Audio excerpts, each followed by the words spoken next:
Welcome back to The Explainer. If you've been watching the screens lately, you already know. Something massive just fractured the system.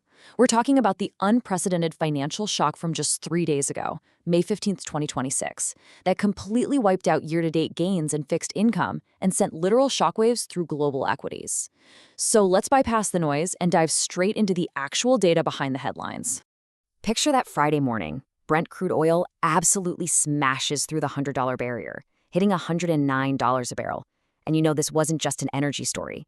That single solitary number triggered a historic simultaneous crash across the world's 4 largest bond markets.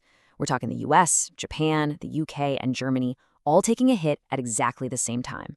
We literally saw US 2-year Treasury yields jump to levels we haven't seen since March 2025, with long-term yields surging right past 5%. So the obvious question here, how on earth do the world's 4 largest bond markets crash on the exact same day? I mean, that is definitely not a coincidence. Let's take a step back and investigate the 3 converging storm fronts that whipped up this chaos. And probably most importantly for us, we need to unpack how this massive macroeconomic event acts as an invisible tax on your own wallet, bleeding into everything from your 401k to your mortgage rate. To make sense of this historic market event, here is our roadmap for today. First, the May 2026 bond crash. 2, oil and the inflation shock. 3, Japan and the carry trade. 4, politics and fiscal dominance. 5, the hidden tax on you. And finally, navigating the financial storm. All right, starting with part 1, oil and the inflation shock. This is where our first storm front rolled in. This whole thing started building back in February 2026, thanks to the geopolitical conflict and a de facto blockade in the Middle East. Take a look at this ING forecast. It brilliantly illustrates the issue. Roughly 4 million barrels of oil per day were disrupted flowing through the Strait of Hormuz. That massive bottleneck forced institutions to dramatically hike their Brent crude forecasts. And naturally, that lost supply translates directly to pain at the pump and spiked manufacturing costs, which ultimately drove U.S. inflation up to a really sharp 3.8% in April. So here is the crucial takeaway. This incredibly toxic mix of high energy input costs combined with slowing economic growth has markets whispering that dreaded word, stagflation. Now, stagflation is literally a nightmare scenario for central banks. Why? Well, their usual playbook for fighting inflation is just to hike interest rates, right? But raising rates even further just chokes an already weakening economy. With oil sitting at $109, it drives up costs across the board, completely forcing bond markets to price in those higher rates for much, much longer. Moving right along to part 2, Japan and the carry trade. This is our second storm front, and it blew in straight from Tokyo. Think about it. For a solid decade, Japan was essentially the world's source of incredibly cheap funding. You could borrow money there for practically nothing. But look at this fundamental shift in their reality. With inflation stubbornly beating their 2% target, things changed fast. For the very first time since 1999, their 30-year government bond yield spiked to 4%. Let me be clear, this is not just a minor market adjustment. It's an absolute violent structural earthquake in one of the planet's largest fixed income markets. Let's break down exactly how this localized earthquake triggers a global crisis through what's called the yen carry trade. It's basically a 3-step process. Step 1, global investors borrow all that cheap yen. Step 2, they convert the yen to load up on high-yield global assets. Think US tech stocks or emerging market debt. Easy money, right? But here comes step 3.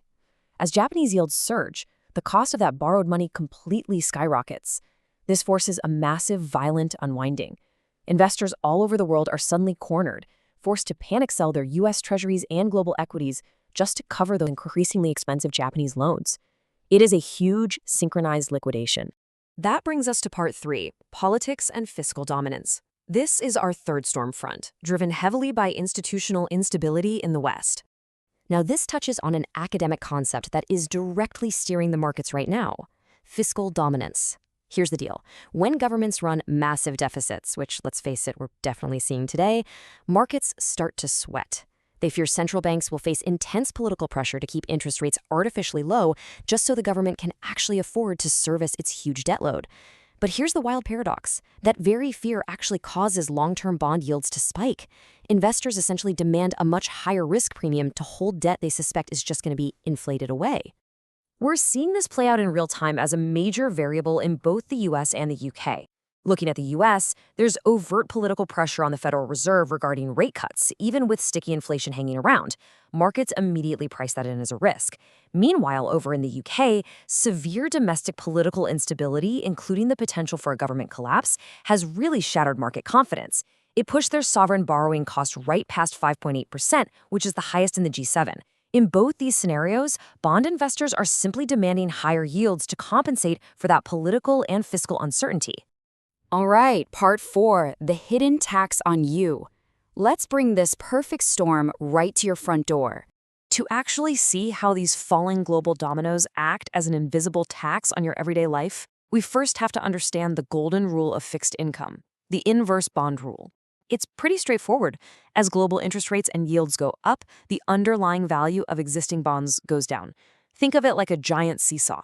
So when yields suddenly skyrocket, like we saw on May 15th, existing bond prices absolutely plummet. Now, take a look at this quote from Lenity Financial. It hits the nail on the head regarding a major vulnerability for most folks. Look, if you hold individual bonds all the way to maturity, you probably don't care about daily price swings. But let's be real, most of us own our bonds inside mutual funds or target date retirement funds. During a massive panic sell-off, other investors won out, meaning your fund manager is literally forced to liquidate those underlying bonds at a loss just to hand people their cash. And that dynamic creates 3 direct hits to your wallet. Number 1, retirement erosion. Conservative portfolios like your standard 401k become uniquely vulnerable to losing real value during a global sell-off, like this. Number 2, higher borrowing costs. Those skyrocketing sovereign yields we talked about, they directly benchmark everyday consumer loans. That means 30-year mortgages, variable rate credit cards, and auto loans become significantly more expensive practically overnight. And number 3, squeezed public services. As governments are forced to divert more and more tax funding just to cover the interest on the national debt, there is obviously less money left in the pot for infrastructure, healthcare, and education. Moving on to part 5, navigating the financial storm. Basically, what can we actually do about all this? Look, we obviously can't control geopolitics or what the central banks decide to do, but experts suggest there are specific, defensive measures you can take right now to protect your wealth. First off, actively transition your variable debt over to fixed rates to shield yourself from those rising costs. Second, do a strict audit of your retirement exposure. You really need to know exactly what bond funds you're holding. Third, exercise some serious caution in the stock market. Keep in mind, if risk-free government bonds are yielding a solid 5%, that naturally pushes stock market valuations much lower simply because investors demand better returns for taking on equity risk. And fourth, maintain strong liquidity and cash flow. You absolutely do not want to be in a position where you're forced to sell assets at a loss just to cover expenses. So as we look ahead, the resolution of the Middle East conflict really remains the critical domino in all of this. If oil stays stubbornly above that $100 mark, fueling inflation, squeezing the yen carry trade, and exacerbating those fiscal dominance fears, well, the historic market shock we just witnessed on May 15th might honestly just be the opening act. The underlying pressure on the financial system hasn't actually been released. It's merely been repriced. So with all that in mind, what moves are you going to make before the markets open tomorrow?